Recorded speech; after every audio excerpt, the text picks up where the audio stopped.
Whether the team is performing clean or unsightly, we'll cover it all here on the Washington Football Nightly. I, of course, am your host, Louie T. Thank you for joining me. Let's get to tonight's lead story. So, Washington took care of business on Thanksgiving, and I want to put a bow on that tonight. It's been this euphoric, 5-day period since Thanksgiving. The Steelers game got pushed back an extra day, so it kind of allowed you one more day to kind of bask in the glow of that 41-16 win. But after tonight, we have to move on. We have to start focusing all of our attention and energy on the Pittsburgh Steelers. But I do want to talk about this defense and what they were able to do against Dallas and how that hopefully can translate over to the Steelers. Watching the tape, watching the film, and I've posted the first half film. I'm pretty much done with the second half already as well, and that will be up very shortly. But after watching this defense, a couple of things stand out. And for me, we've got to do a better job of taking advantage of teams just based off of our merit. We've done a tremendous job of getting after the quarterback in games in which we smell blood. Jack Del Rio smells blood. The guys on the field smell blood. Banged up offensive line. It happened in week 1 versus the Eagles. We had 8 sacks in that game. It happened against the Cowboys in week 7. We went and destroyed Andy Dalton and Ben DiNucci. And it happened against the Bengals, and we went off in the second half of that game and destroyed their backup quarterback. And it kind of happened to a lesser degree in this game as well, where they lose their left tackle, Cameron Irving, on the first possession of the game. On the third possession of the game, they lose, or it might have been the second possession of the game, I believe it was. They lose their right tackle, Zach Martin. And from that point forward, we smelled blood in the water. Chase Young gets a sack. There was constant pressure by our interior rushers of Payne and Allen.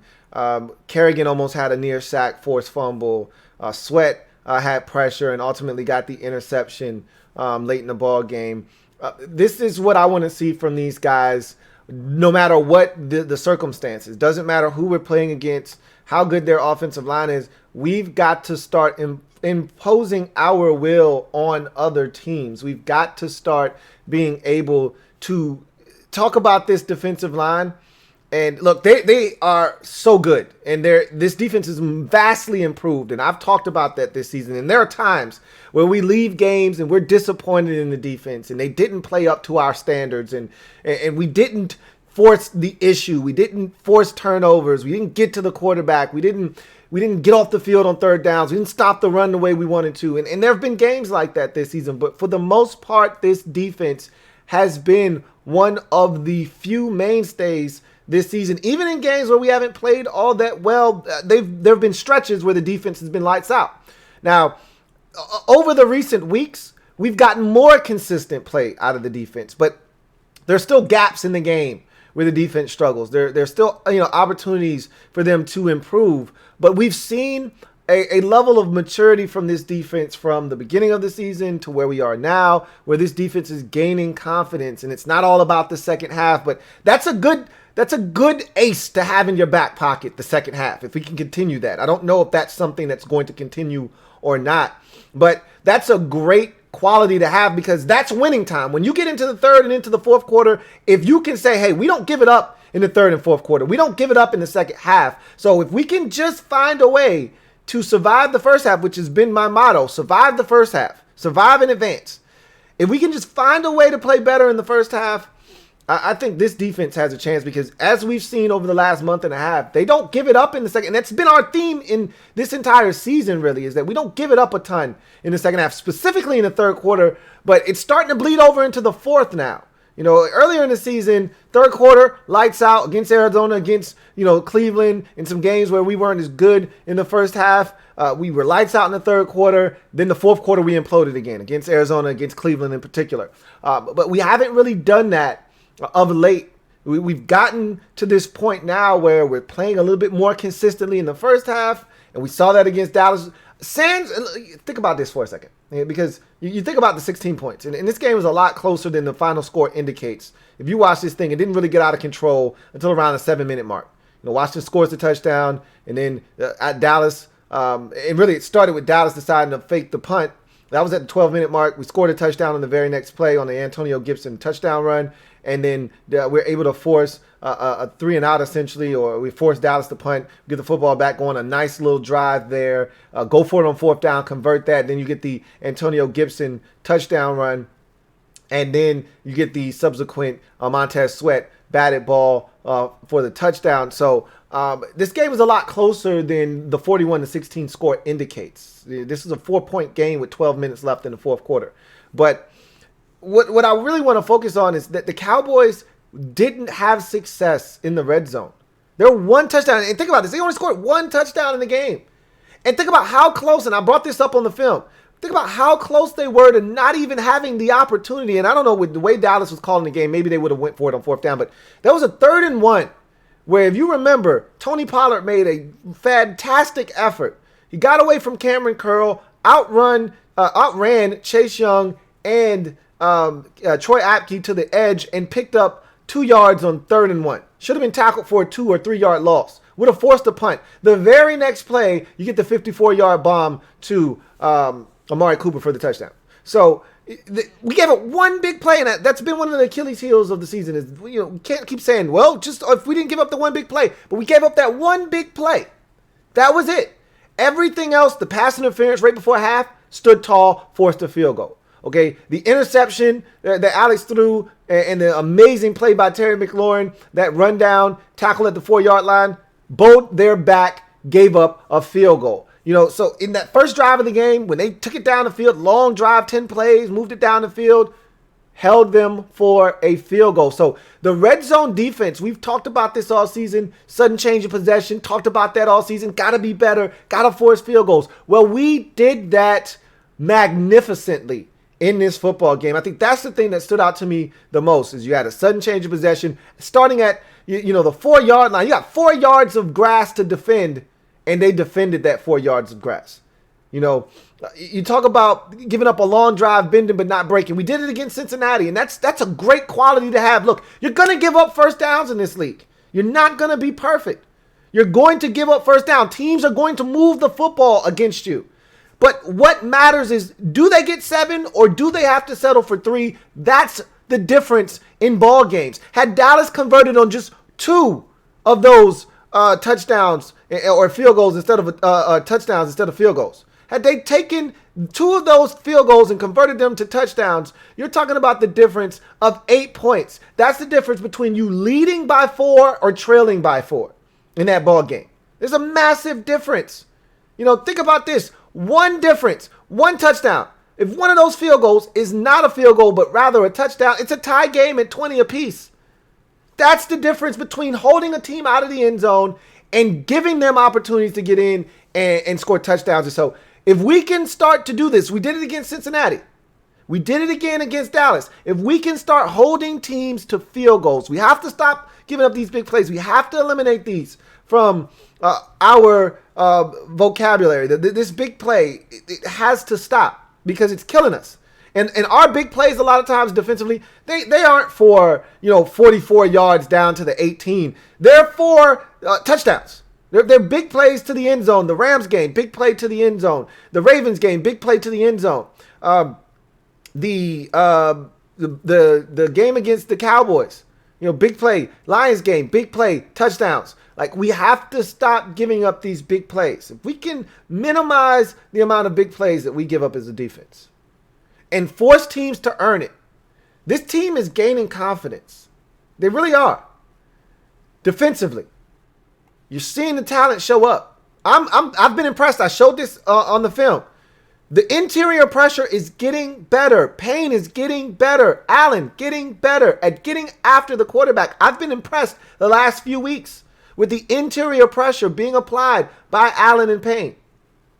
The Bama wall is starting to come to fruition. This thing's starting to come together. And if we can get solid play out of linebackers, and I'll tell you, I'm not a fan of Thomas Davis being in the game. But ever since he started playing more, the backers have gotten a little bit better. I don't know if there's a direct correlation or not. I cringe every time he's on the field. Cringe every time I see 58 on the field. Because I know somebody is able to run by him. However, I must admit, the defense has gotten better in terms of stopping the run. They haven't been giving it up as much. Maybe there is a direct correlation to that. I don't know. We'll see. But all in all, the defense I thought was outstanding against Dallas. Take away the 154-yard play by Darby given up.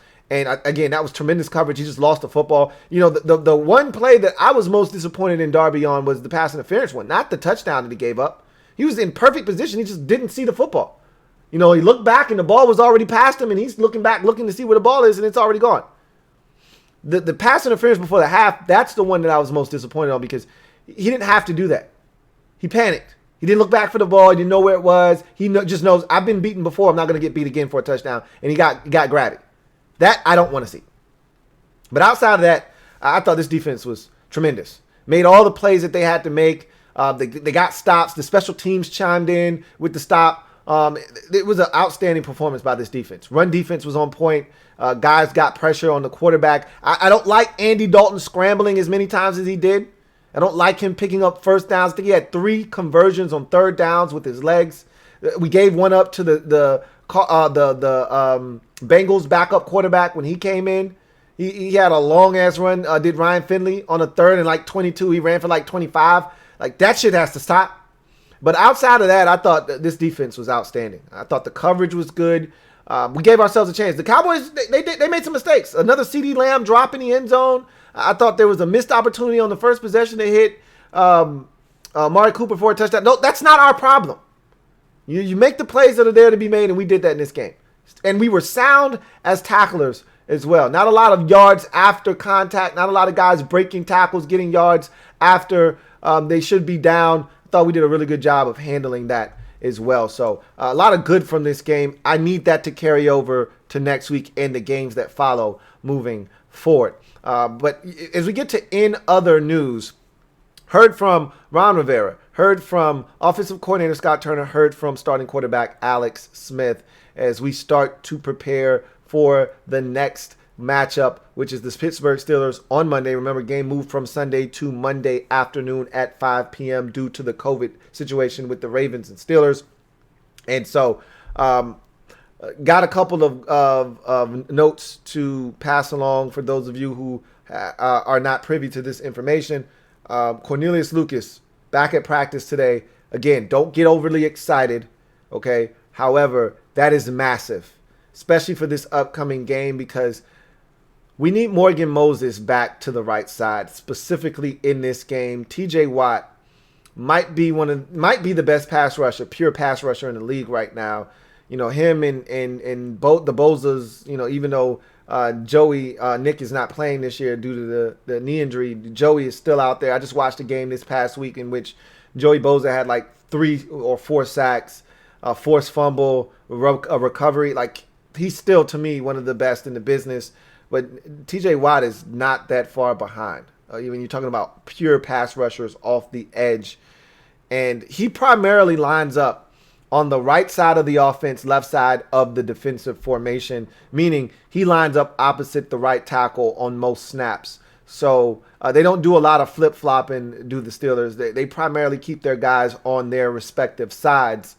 And I shudder to think at what he will do to David Sharp if he has to play this week. I would much rather take my chance with Morgan Moses going back to his natural right tackle position, Cornelius Lucas slotting in at left tackle and going about it that way. I watched DeMarcus Lawrence give David Sharp all kinds of fits on Thanksgiving. I really don't want any parts of that on Monday against the Steelers. It could get really ugly really fast.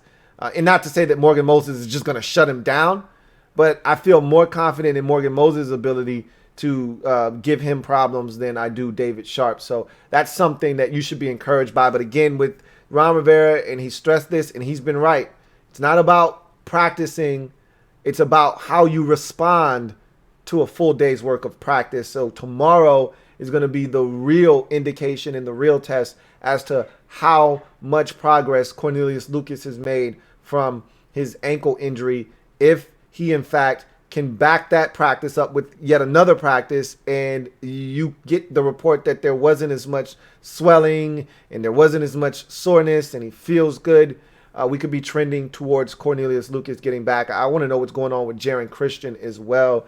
I think we're probably at the point now where we may not get him back. I don't know how serious his injury is. We really haven't gotten any reports other than he was placed on IR. I don't remember how far back he was placed on IR, so I don't know if he's eligible to come off of IR or not. But DeShazer Everett, Shays, did some individual drills, but did not partake in the full team practice. So, the thought coming out of Washington was he probably wasn't going to be able to go for a Sunday contest versus the Steelers. But now that it's been moved to Monday, I don't know if one day makes that big of a difference. I know a lot of times it does make a massive difference with players. That extra day of treatment is game changing sometimes. I don't know how he's responding to all the treatment that he's getting, but I would love nothing more than to see Shays back in the lineup against this very explosive Steelers offense with the ability to go over the top with Chase Claypool and Deontay Johnson. Like there's some burners and some guys that can make some big plays. I don't really feel comfortable with Troy Apke manning up the back end, but we'll see what they decide to do. I'll add this in. I thought that we saw some guys really step up. One of those guys was Jeremy Reeves at the safety position. I don't think he's going to start. I think they're going to go with Troy Apke, but I do think you're going to see a lot of 39 getting some more reps. And as they get more comfortable with him, I think they will start to give him more opportunities. So Jeremy Reeves played well. I highlighted some of that in the film breakdown. You'll see more of it in the second half breakdown as well. But that's another guy that I think they're going to take a hard, long look at to see if he can continue to contribute for this football team. But Shays limited in practice today. Again, much like I talked about with Cornelius Lucas and his ankle, same with Shays' ankle. Got to see how he responds to just being out there. Remember, he practiced on a limited basis last week and still wasn't able to go. So a limited participant really doesn't mean much in that regard. But we've had this time off, and a lot of guys are going to benefit from it. Morgan Moses is going to benefit from it. Terry McLaurin, who was on the injury report last week, going to benefit from it. I can't wait to see this week's injury report because I think it's going to be a lot less guys with all this time that we got off after the Cowboys game, and you're adding in that extra day and changing this from a Sunday to a Monday game. Again, we're going to get the short end of the stick on the back end, 6-day turnaround. And then you got to fly all the way out to the West to play in the San Francisco 49ers in Arizona. And so we're going to get the short end of the stick on the back end, but I'm not worried about that right now. I'm just worried about this game in front of us. And we're definitely going to benefit from the 11-day layoff and playing on a Monday instead of a Sunday. So I think we're going to get a lot of guys feeling really good body-wise. And I really like this spot. And you heard from Rivera, who I thought the most interesting thing Rivera talked about was what he sees in Antonio Gibson. He likened him to Arian Foster. I thought that was a cool comp. I don't necessarily see that, but I can see some of the similarities, but I don't think they are very similar. First of all, to me, Arian Foster was a strider.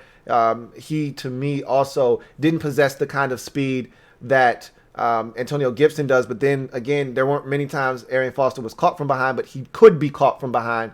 Again, Arian Foster wasn't a dynamic athlete like Gibson, but if he sees Arian Foster and Gibson, that's great because Arian Foster, when he was healthy and in the prime of his career, he was one of the best all-purpose backs in all of football. Could catch it, could run it, could make guys miss out in space. He was a do-it-all type of running back. So if he sees Arian Foster, that's a good thing. But the thing that that struck me the most and struck a chord with me was him talking about his relationship with Kyle Smith and how they've worked together. It wasn't like the most warm and fuzzy endorsement. Ron kind of kept it business and buttoned up, which I don't mind. You know, I've always talked about Ron kind of divulging too much information at times, but he said, look, you know, we're on the same page. I've been really impressed with the things that he's done, some of the guys that he's been able to bring in, and what we've done to this point, and I think he's doing a really good job, and, you know, I want to see what he continues to do in the future. So I like the fact that Ron acknowledged that Kyle's doing a really good job, because I, in fact, do believe Kyle's done a tremendous job. If you look at this football team with some of the injuries that we've had and some of the guys that they've brought in here, i.e. Dontrell Inman, you say what you want about Inman. We needed him this year.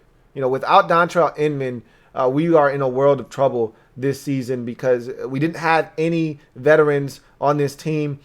Somebody pointed this out a while ago, and I've mentioned it already several times, but we got one wide receiver that was drafted into the NFL, period. Not just by us. All of our receivers are undrafted wide receivers, with the exception of Terry McLaurin. Every other receiver on the squad, including Dontrell Inman, undrafted wide receivers. Isaiah Wright, undrafted wide receiver. Steven Sims, undrafted wide receiver. All the guys that are contributing, I might add, because, of course, we've got Antonio Gandy Golden, but he hasn't contributed a damn thing this season. All the guys that are contributors for us have been Cam Sims. All these guys, undrafted wide receivers. So, it was good to have a veteran like Inman step in and be able to help. How about trading for David Sharp? At the time, we didn't know how that would impact us. Would we even need David Sharp? What is this trade even about? Well, injuries hit us at the tackle position, and David Sharp has stepped up. He hasn't been, lights out, but he's been serviceable. And as I mentioned yesterday, we feel good about the fact that if we have to call on 72, he will not get queasy in the stomach and throw up all over himself. He won't regurgitate on himself. So we have competent backup tackles. Cornelius Lucas, who we weren't sold on in the preseason, or I shouldn't say preseason, in training camp, has played well when called upon. So, you got to give Kyle Smith some credit for these guys that he's brought in. Logan Thomas got a lot more out of the tight end position than I thought we were going to get. Didn't think we were getting anything out of our tight ends this year. That was a hit. J.D. McKissick, I love that move. Told you guys as much. That was a hit. Okay. Antonio Gibson. A lot of people thought way too early to be drafting Antonio Gibson. That's been a massive hit. Okay. So when you look at what we've done with this football team, there haven't been a ton of misses by Kyle Smith and company. And Rivera kind of acknowledged that, yeah, he's doing a really good job. Got to continue to do a good job. And we'll see what happens as we get closer to the offseason. So I thought that was a little bit interesting there. As you get to Alex Smith, not much from Alex. He talked about the professionalism of I do want to mention one more thing about Ron talking about Brandon Sheriff.